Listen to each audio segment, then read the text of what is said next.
So I just thought, well, it's obvious the path of least resistance is to do an Oasis trading card collection, because that's my area of expertise, you know, and I'm in the community.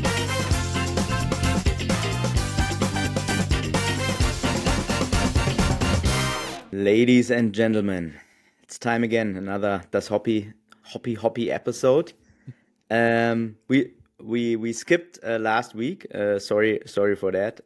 I was on holiday actually. That is our excuse. Marcus and my excuse is that I was on holiday, which is well deserved, right, Marcus? Yeah. How was your holiday? You were in Jamaica again, right? No, I was in Tanzania actually. Tanzania and Zanzibar on safari.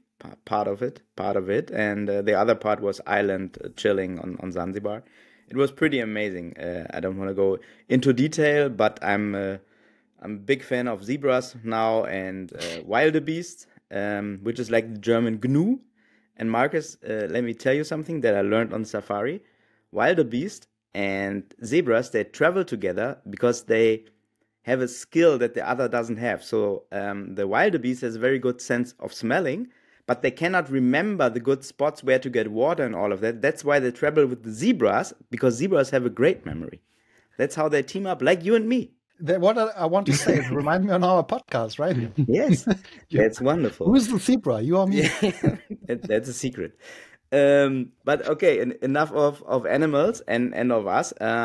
We have a wonderful guest today who has a very, very special part in our hobby right now. Let us welcome Laurence from Iconic Trading Cards. Hello, sir. Hello, Dennis. Hi, Marcus. How are you? Good. First guest. We are quite international. We had some international podcasts, but the first one, I think, from Ireland, right, Dennis? Is there something? Yeah, I think so too. Yeah. Wow. First one from. It's an honor to be your first Irish guest. It can only go up from here. let's decide that after we record. So yeah, thank you for taking the time. You have a very special product that's actually coming out today. Can you give us a little glimpse of what is happening today before we get to know you a little better? Yeah, sure. Yeah. As the planet probably knows, Oasis have reformed, and there's a reunion tour. So that was a pure coincidence when it comes to the creation of this trading card collection. Which has been in development for like 6-7 months, or actually longer than that, but actual production 6-7 months. And it's going on sale today at 10 a.m. UK time, which I believe is 11 a.m. German time. Yes. So that's the official sale date and time, Friday the 4th. And the website address is iconiccards.ie. Mm-hmm. So IE for Ireland, not DE, IE. Okay. So yeah, that's what's happening today. Is the Oasis trading card collection, the first Oasis trading card collection ever, is going on sale. It contains on-card autographs, Noel Gallagher guitar plectrums, and lots of really interesting chase cards. So that is so interesting. Like, let me ask the first question that immediately came to my mind when we got in touch. How happy were you when they decided that they're going to go on tour again and that they're going to be a band again? Well, it was unbelievable. It was it felt like, not to get too deep, but some type of synergy had happened. I'm a big fan of Oasis. I've been a fan since 1994, 95. And I'm a collector of Oasis memorabilia, you know, and I own actually quite a large collection of Noel Gallagher's guitars and various other types of Oasis memorabilia. And there was just this strange synergy happened. So it was quite meaningful for me as a fan, a collector, a producer of these trading cards, for this to happen. It kind of like was a sign that, this was the right thing to do. The perfect time to do it. And that's why I think it's always important for somebody to kind of follow their gut instinct, you know. And I'm very, very grateful and fortunate, you know. So This is crazy. I was before 10 minutes, I was thinking that was connected to each other, but it isn't. So you have the idea and then they come. It's a good, they said they have credit cards now. It's a good idea to come back together. Yes. That's was it's more like this. They see my trading cards and thought, okay, it's time. This is us. Yeah, crazy. Yeah. So yeah, it's pretty amazing. I'm happy for you that it worked out the way. That's so amazing. So can you guide us a little through your passion for Oasis? So when did it start? Why did it start? What do you love about the guys? Oh yeah, it started back when I was a teenager in the 90s. So it just started basically from hearing their music, and at that I was like 15 years of age, probably 16 years of age actually. So it was around 1995, and I was starting to smoke and drink alcohol and things like that. So it was perfect timing for Oasis. And I've always been a collector since I was a child. And the reason I'm a collector is because my father was a collector, my sister was a collector. She collected movie memorabilia, and my father kind of collected Star Wars toys and antique cars and whatever he was interested in. So collecting's been in the family. So whatever I had an interest in, I collected something to do with it. You know, as I'm sure you two understand. Yeah, only too well. So I naturally, when I was 16 years of age, I started collecting Oasis records, and I was trying to track down concert posters and autographs. But back then there was was there on the internet? There was possibly kind of an internet to a degree, maybe not that early, but you were buying magazines and looking through magazines for shops that were advertising records for sale, and then you'd have to call them and talk to them over the phone. I never had any money, so I would call these places, and because I wanted to buy something so badly, but I had no money, so I would call them and talk to them and find out what's available, but I could never actually buy anything.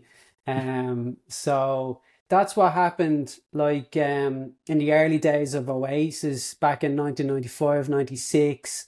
But prior to that, back in 1994, when the World Cup was in America, somehow Upper Deck trading cards for World Cup 1994 made their way to Ireland, and I collected Upper Deck trading cards, and the quality of those cards were very high standard. You know, they're really, really beautiful collection of cards, and I absolutely loved buying those cards. So I like it. When I was 14 years of age, I was importing cards from America over to Ireland. So that's where I kind of got a proper introduction to trading cards of a good standard, you know. And so I would kind of then went on to collect X-Files trading cards, and, you know, I was interested in Star Trek trading cards and whatever, you know, took my fancy at the time. So that's kind of a bit of an idea of how now, like 30 years later, I've created a trading card collection. It's because it's my origin. It's where I originated. It actually made perfect sense. The trading card collection was like, oh, this is the vehicle that will encompass everything that I love. You know, scarcity, you know, rare items, one of one items, the chase, you know, trying to find cards. It's just kind of in this nice, neat package. Yeah. That's pretty amazing. I mean, to be a collector and now to finally, like, it comes full circle, right? So this Oasis product, is that the first product of your company, Iconic Cards, right? Yeah, it is indeed. It's the first product. Yeah. Oh, nice. First. Okay. Yeah. So you start very, very high. Yeah. Well, you know what I was kind of thinking, you know, because you put your commercial hat on and you're like, what, you know, what would be a good thing to make for financial reasons and profit? But from my experience in business, I always found that that's a very difficult path to take, because if it's not connected with your passion, at least at the start, it's very difficult to continue. So I just thought, well, it's obvious the path of least resistance is to do an Oasis trading card collection, because that's my area of expertise, you know. And I'm in the community, the Oasis collectors community in England and Ireland, which is a very good, honest community. And I learned a lot from being in that space. You know, it's actually where I got the idea of creating this collection. I noticed that collectors were primarily purchasing product on the secondary market like eBay, but they were purchasing second-hand items, which probably have passed through multiple people's hands. Like, who knows how many people own the vinyl record before John bought the record. So I then also noticed that Oasis weren't actually releasing much collectible products. They were just releasing like the odd reissue, you know, every couple of years. And then besides that, there was really nothing. So the collectors were reliant on collecting old collectibles because there was nothing really new in the market. So that's when I thought, I think an Oasis trading card would be the perfect solution to this kind of issue that seems to exist for most bands, I think. For most bands. Can you tell, because if you go to the website, you give an insight also what you could find in this, and you also mention some of them, like this guitars. I forget the name. Yeah, the guitar plectrum. So and autographs. How was then the process to get all this stuff to the cards? Because and design, how do you get to the designs? Yeah, yeah, it was. I learned so much from the process. So, because I have good connections in the Oasis community. There's a friend of mine who would organise autograph sessions with the Oasis band members. So he helped me get in touch with Tony McCarroll, the drummer. And Tony signed around 400 cards, on-card autographs, which was amazing. And also the photographer, James Fry, who actually took the photographs for this collection. I had spoke to him before. I purchased some of his prints, Oasis prints. He did a photo shoot in November 1993, the first official photo shoot, which is the basis of this collection. And the photographer supplied me with original photo negatives and contact sheets from the photo shoot. Nice. So we cut those up.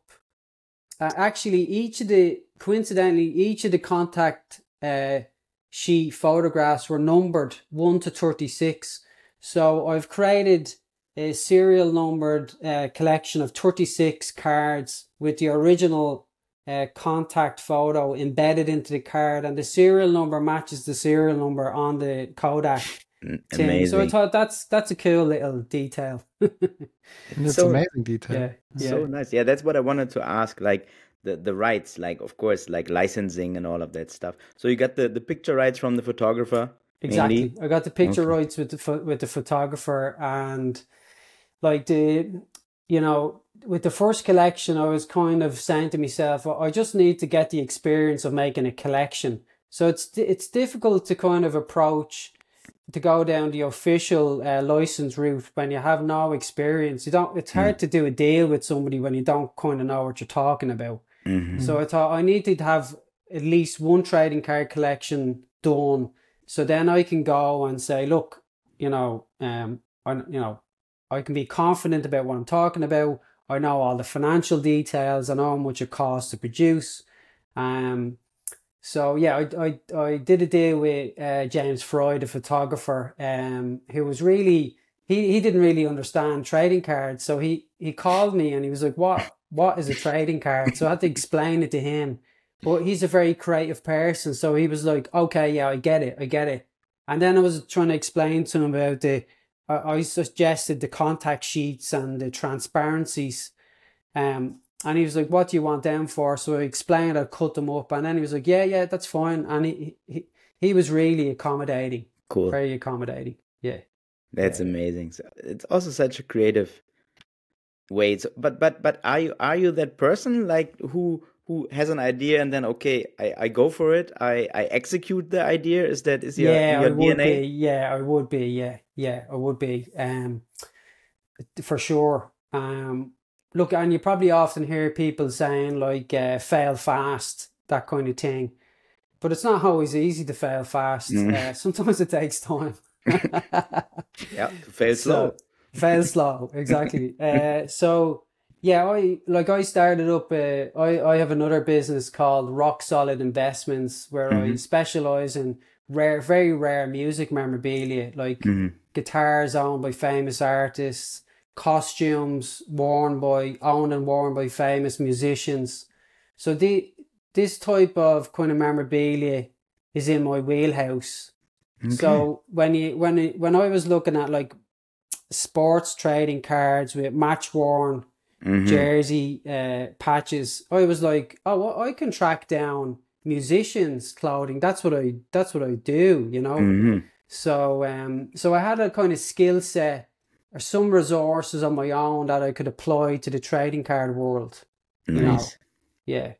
But the production and design of a trading card collection, that was completely new. That was Yeah, completely new. Yeah. I can That, imagine. that Yeah. means this guitar stuff is from your collection as well. So you, No, is anything from my collection? No, not from this collection. No, I had considered taking some guitar strings off the guitars, but I thought that would probably cause a lot of bother to a lot of Mm. people.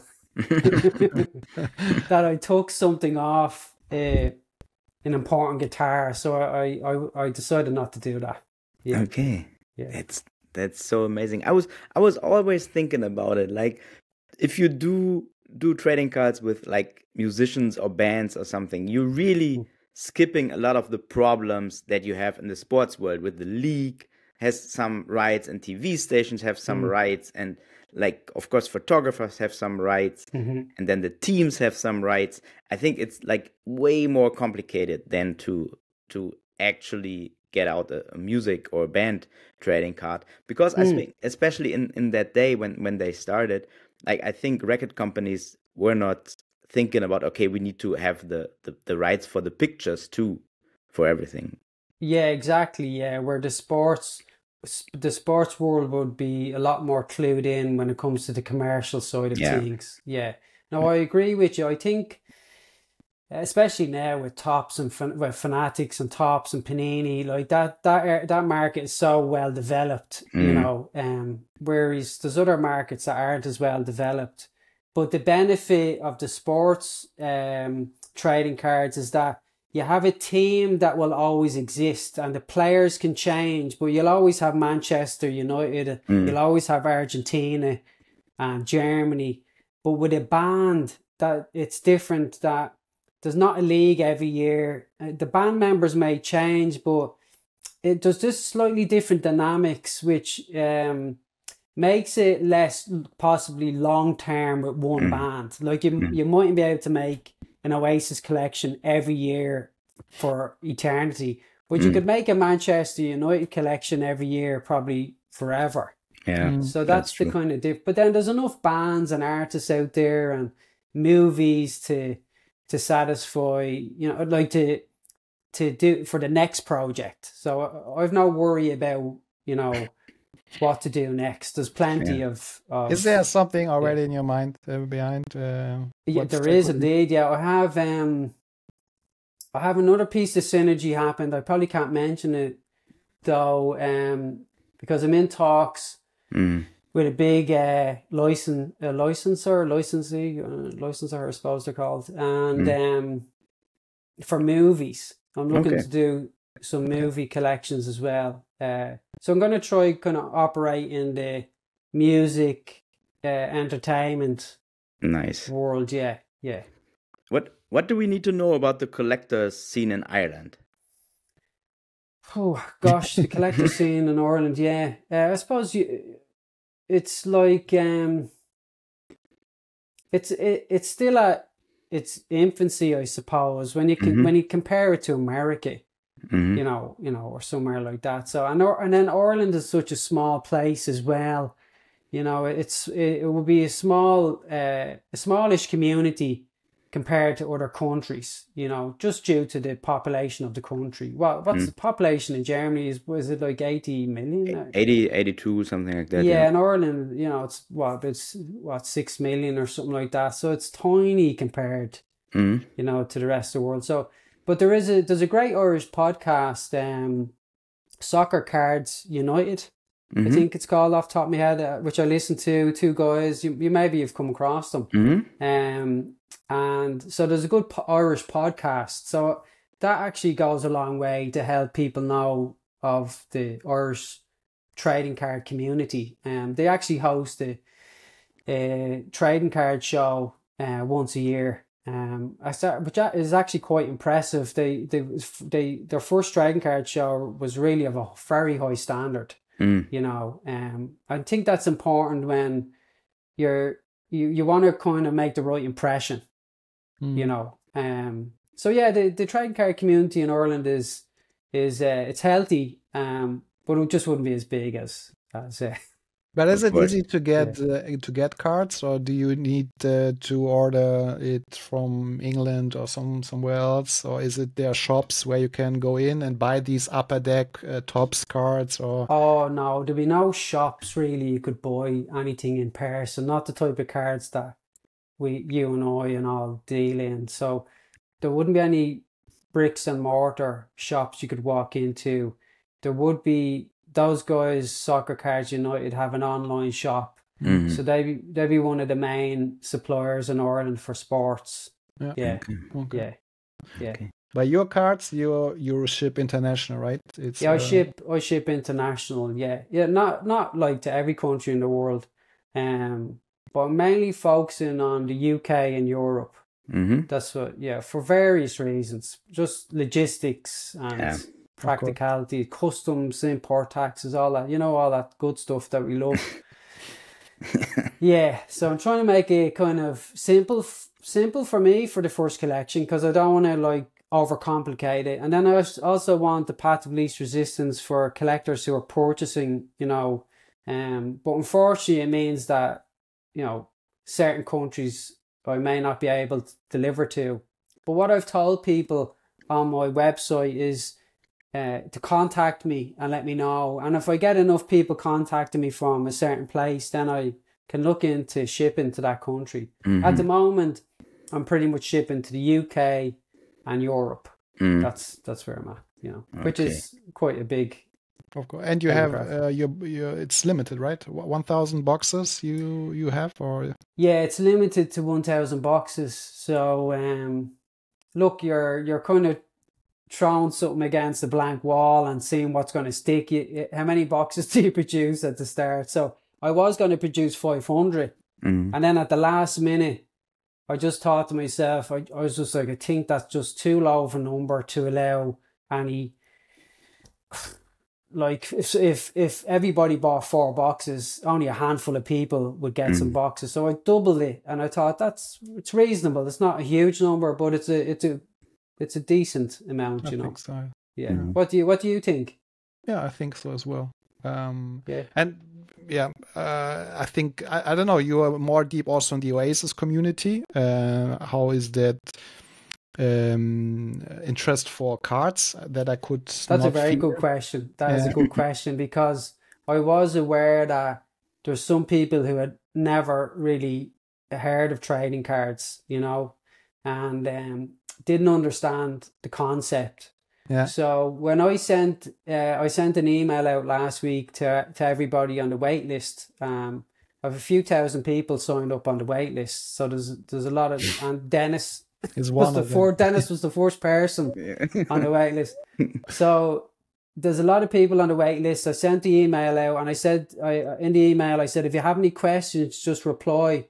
And some of the replies were questions around, the size of the cards, and where, questions around, they just didn't understand what trading cards were. So I tried to explain as best I could. And But leave the decision up to them if they wanted to purchase. You know, I didn't want to put anybody under any pressure. And yeah, so does it, like anything, does it, for some people who are new to trading cards, there's that whole experience of doing your research and getting your head around what's what, you know, because you get, some people have the attitude of, oh, it's just a piece of cardboard. Why are you charging so much?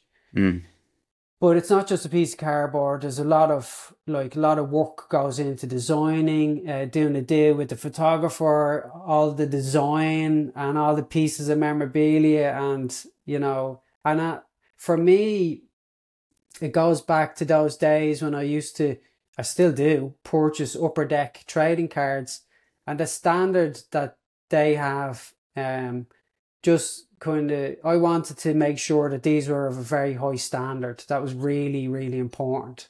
Otherwise, I wouldn't have sold them to the public, you know, because, you know, if I wouldn't buy it, I wouldn't offer them to somebody else. And I can genuinely say the quality of the cards are like, they look really, really high end. They look really high end. So I think people will be really pleased with the quality of the cards. You know?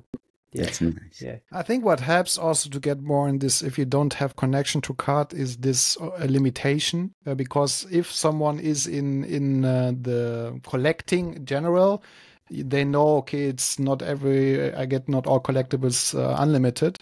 So, but this, I get in this. And also when you have this guitar thing in the card or the autograph, I think this kind of thing, what's this? So, and then they start thinking about the product and the trading cards. I think this helps to go in. Yeah. I think, what you're touching on is that there's elements that they definitely understand, but they're in a different context compared to usual. Yeah. And it's interesting because it's funny with trading cards, because you can have if somebody had a patch off a jersey in their hand with a certificate, it's just not as interesting as a patch that's in a trading card. And that's just how it is. And when it's encased in a card and it's designed very well and it's serial numbered, it's just, when something's nicely packaged like that, collectors really, really like that, you know, because it just makes it more official, and I think it's easier to trust as well. Exactly. Yeah. So what would you say? What are some of those items that people from the music community or music fans collect the most? Is it tickets? Is it concert tickets? Is it records? What? Yeah, so from my experience in the Oasis collectors group, which is on Facebook, so if anybody's interested in joining that, just go to Facebook and look for OCG, Oasis collectors group. And what you'll find is that within that group, there's about 1,000 people, and each person collects, has their own focus. So some people will collect concert tickets. Other people are looking to get every version of the vinyl record in existence.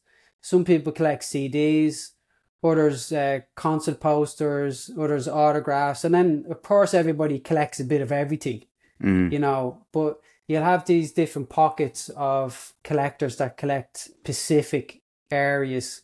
So I think in general, the most popular collectible with music would be vinyl records. Yeah, will be the vinyl records. Yeah. What are some of the iconic pieces in your personal collection where you say, okay, this is really something I would have never thought I'd get, or this is close to my heart, or I have a very special story how I got this piece? Oh yeah, good question. Let me see. Besides the Mr. Brainwash picture in the back, of course. Yeah.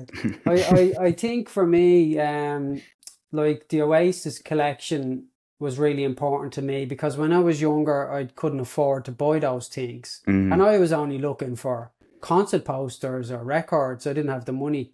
And then fast forward into my 30s, and because I set up this business dealing in music memorabilia, I then could indulge in buying Noel Gallagher's actual guitars that he owned and used.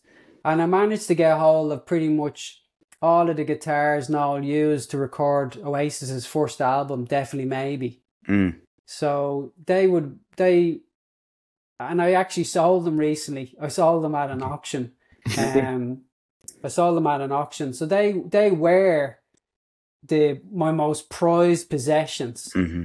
But, you know, I decided to let them go because, yet again, I was following my gut instinct. I decided to let those guitars go because I was too attached to them. I was too attached. Okay. Yeah, I don't know if you can relate to this.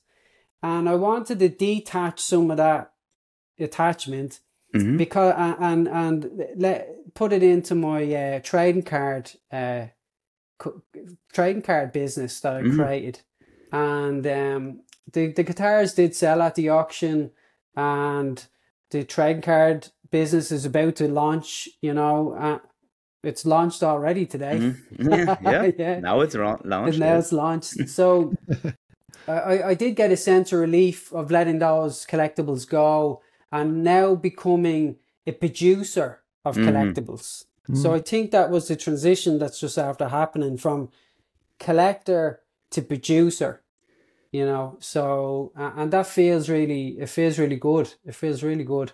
Yeah, that's amazing. I mean, also the story that the production of those cards are partly financed by a guitar from Noel is that's actually amazing. A good point. Yeah. Noel pretty much financed these cards. Yeah. That's it, Dennis. Yeah, very good. Yeah, I mean, and then he had to get the band back together to buy some of the cards, probably. So exactly. Yeah. Otherwise, he can't afford it. I mean, it all comes back to the Oasis trading cards. Yes. So I'm familiar with Oasis. I like the songs. Me personally, I also liked some of Liam Gallagher's solo stuff a lot. Yeah. I have to say, and he to me is one of the few real, I mean, he says it himself, rock and roll stars. When this guy gets on stage with this FU attitude, and just like he's when he walks to the mic, he's just like, okay, what's going on here? What is this? Okay, let me do my thing. But it's just still he's this aura of this guy being on stage it's incredible. It's incredible. I remember there was this when Ariana Grande had this terror attack in Manchester. Oh, correct. He was like a surprise guest there. There were Black Eyed Peas and Justin Bieber and like huge stars. But then he was there like as a surprise act. And when this guy went on stage, you're just like, okay, all the other artists can like, okay, goodbye. Like what? It's weird. What about this guy? What is happening? Yeah, I know. He has this aura of cool, and he does his own thing, and he's a lot of attitude, and everybody wants to walk around with that type of attitude, especially when we were younger. Especially when we were younger, because most times we probably didn't have that attitude, but Liam Gallagher had it, and by being an Oasis fan and listening to Liam Gallagher sing, you kind of got to rub shoulders with somebody who had that going on, you know. Yeah, so you got a little bit of that attitude by being a fan of Oasis, you know, which is fantastic when you think about it, that one person which is one human being, can touch so many people in that way and give them probably a bit of confidence and self-esteem. You know, it's amazing. It's amazing. Yeah. It's really incredible. I mean, Oasis was huge also over here in Germany, and I think the German they fans didn't come to Germany, right? I just checked the tour agenda for next year, but I couldn't find any German concert. Or did I? Oh no, I'm surprised. Yeah. No, I mean they start in the UK, right? And then what's next? Is North America next, or they start in the UK and then they go to Ireland for 2 gigs, and then the tickets for America are going on sale or have gone on sale already, I think, this week. So they're going to North America, and I didn't really check the American tour schedule because I'm in Ireland, so. Why would you? if they played the Sphere in Vegas, I would go over. Okay. I would go over. Yeah. Have you been there? I have. I went to see you too. Okay. Guys, have you been there? No, but is it that impressive as I probably think it is? Yeah.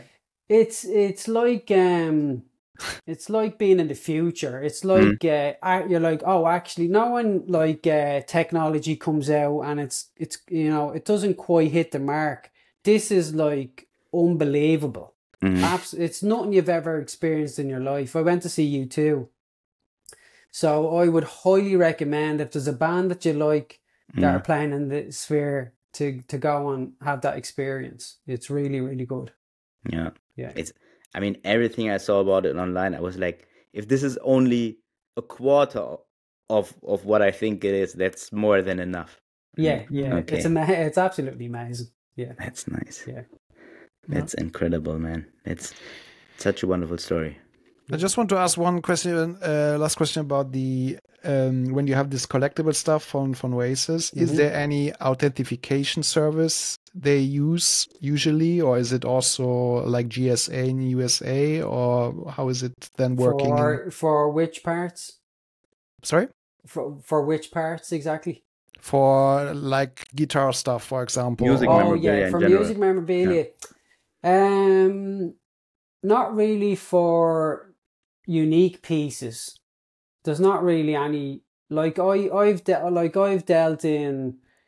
sold the last guitar Prince ever used on stage.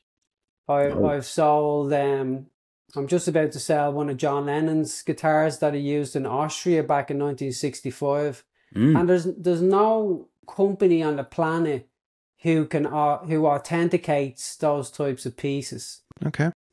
So at the moment there isn't, and maybe because there's just not enough. It's not like the sports memorabilia world. You could get things photo matched. That would be kind of the only service you could try use, but there's no dedicated music memorabilia authentication. What I've always when it comes to authentication, I've decided that any item that I purchase, the provenance needs to stand up on its own 2 feet. Like a lot of the pieces I've sold in the past, they come with video footage of the artist reading the serial number out of the guitar, signing the guitar, and playing the guitar. So you're like, any rational human being will be able to say, okay, that's enough evidence for me. I don't need a third-party company to come in and stamp that. But it would be nice to have a third-party company there that does do that type of authentication. I wanted that in the past because I thought it'd be nice to be able to provide a certificate, because a lot of people do want a certificate of authenticity from a recognized, trusted third-party authenticator. So that's the long answer to your question. It's pretty much no, except for autographs, which can be authenticated by PSA and Beckett and so on. Yeah. Cool. That's amazing. Yes. I love the story. I love this story that it came full circle, like for you as a collector, as a fan, that you're now a producer of those Oasis trading cards. Like, I love those stories. Yeah. We had this fan already kind of fan situation in this podcast. We had a Michael Jackson collector who get really everything from Michael Jackson. Really, he was also like one of the fan club presidents when Michael Jackson was still alive, of the Michael Jackson fan club, and had direct connection and all of that to him from Philadelphia. Yeah. And that was also very, very connected. And he also has like a Michael Jackson second-hand market. Like, he buys like all stuff that he finds and resells it, and goes on shows and resells it and everything. Also very, very interesting story. Was he on your podcast? Yeah. Oh, okay. When I'll have to. I'm going to send you. I'm going to send you the episode. It was one of the earlier episodes. That brings me to there was no trading card until now for Michael Jackson. So yeah. There was a trading card. Topps did do a trading card collection for Michael Jackson back in the 80s. Actually, I don't know if you know this, but Topps had a manufacturing factory in Cork in Ireland Okay. for a decade, for a long time. So most of the Topps cards that were sold in Europe were printed in Ireland. Okay. As you say that, I think I read it on some of those Topps cards, like printed in Ireland. I was like, why? Yeah, it would. Yeah, because for tax reasons. Yeah, smart, Yeah, smart. yeah. They only finished working manufacturing cards here probably like a decade ago or so. So Okay. not that long ago, when they stopped. Okay, yeah, Yeah. interesting. Hmm. Yeah, like the music collector scene is really, and the music memorabilia scene is something else. I mean, because like I think it is also, maybe it's not more emotional than those sports collectors, but it's still it's I don't know. It's interesting because music like touches your heart in a different way to me personally than if I watch a game. Like it's a different emotion. I cannot really explain it, but Yeah. I think it's an amazing idea to do iconic cards with Oasis, and I'm looking forward to the next stuff you already have planned out. Yeah, well, I'll give you the heads up privately, and then I can also, when I can officially announce the next collection, I can come on your podcast or something, man. Anytime. Yeah, that'd You're be always fantastic. welcome. Yeah, Always Yeah. welcome. That's amazing. And Marcus, we need to make a trip to Ireland now. I mean, well, Yes. does it you have an excuse? Yeah. It could be a work holiday. The Dublin Trading Card Show is happening next March, I believe. So you could always come over. That's also good. Then I can give the flight tickets to my tax account. Exactly. It's also good. Yeah. Marcus actually is the host of one of the biggest German trading card show, the German Card Show in Frankfurt. Yeah. That's correct. I've seen your website. Yeah, that's amazing. Yeah. Congratulations on putting together. Yeah, thank you. Yeah. It's a 2-day show and was in now in October, August, and around 4,000 people. It was the Wow. biggest show now in Germany. That's amazing. That's amazing. Congratulations. Thank you. Was that the first show? No, it was the second. Your second, so we okay. doubled the people. So we last year it was 2,000. This year it was 4,000 tickets we That's a sold. big jump. That's a big jump. But we could sell 6, I would say. So it's going bigger and bigger. And Okay. yeah, but in Germany the market also in general it's growing. We have also here some beside Topps and Panini also some. They were also in our podcast Ultimate Drops. For Ultimate example, Drops. I was checking them out yesterday. Yeah, yeah. they have look a like good collection about quality the cards. basketball World Cup winner. Now the second collection with them, also with signature from the teams. So there's also a market since years going up in Germany. Of course, nothing compared to US and Asia, but it's also quite big.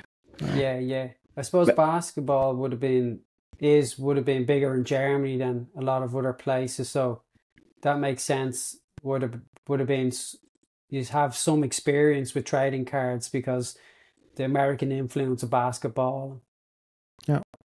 Yeah, and I mean they did the right thing because when Germany became like basketball world champion, like that gave us a big run on those cards, and I think that the German the DBB, the German national team, is doing a good job also connecting with the fans and with the collectors, and they really give stuff. They give jerseys, they give basketballs, they give like real memorabilia to those guys, and they're not like as complicated as sometimes football teams are with their stuff.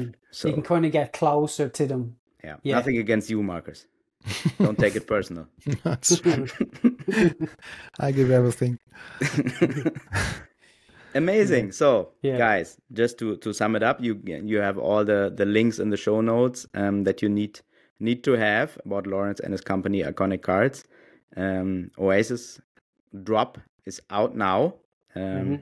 Go flood them with emails, flood them with orders, and make sure that Germany and the rest of Europe is getting a lot of the Oasis. And if anybody has any questions, just drop me a message, and I'll answer every single email that I receive. Oh, Marcus. Don't send Laurence all those emails, okay? Thank you very much. So much. Yeah, thank you. Thanks, guys. Thanks for having me on. I really enjoyed it. That was wonderful. Thank you so much. Thank you. Have a good time, and peace out to Ireland. Yeah, ciao, peace ciao. out to Germany. Thanks, Dennis. Thanks, Marcus. Ciao. Bye. Thanks.